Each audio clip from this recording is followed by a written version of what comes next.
I want to mention guy's name, a few guys that stood out yesterday in practice before we move on to maybe previewing the spring game. I want to talk about Trey Benson. I thought that he had a really solid day, a few explosive plays where Mike Norvell, I thought he was going to jump on top of him, but was really excited about the gap that Benson hit.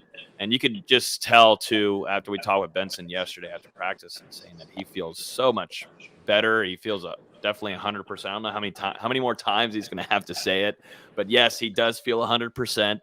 I think the media, we need to stop asking that. He feels 100%. I'm sure it will be asked after the spring game, but yes, Trey Benson 100% feels good. He felt like things were good to go once he started cutting on his leg. I believe it was his left leg, this last scrimmage. He said, yes, that's when I knew kind of that I'm back, I'm good, I'm the healthiest and fastest and strongest I've ever been. So that's a really good sign. And like I said, really good practice from him. And then I want to talk about Jamie Robinson and Akeem Dent.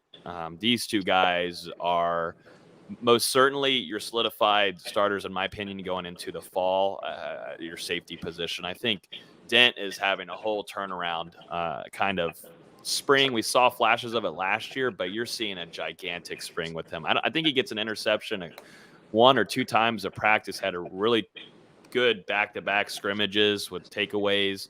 And once again, yesterday, he ended off the practice in the end zone with an interception.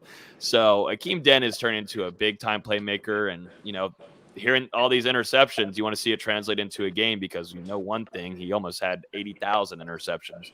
His freshman year didn't happen, but, Akeem Dent, and Norvell talked about it yesterday, he has turned into probably the biggest playmaker on Florida State's defense, which is much needed. And then Jamie Robinson, who's fully back healthy now. He was a little bit limited at the beginning of spring camp, but now you could see the presence felt whenever he's fully a go on Adam Fuller's defense, because not only just in the secondary, but really in the run game defense. I believe he had a sack yesterday and had a tackle for loss on Baby 9, Lawrence Toafili.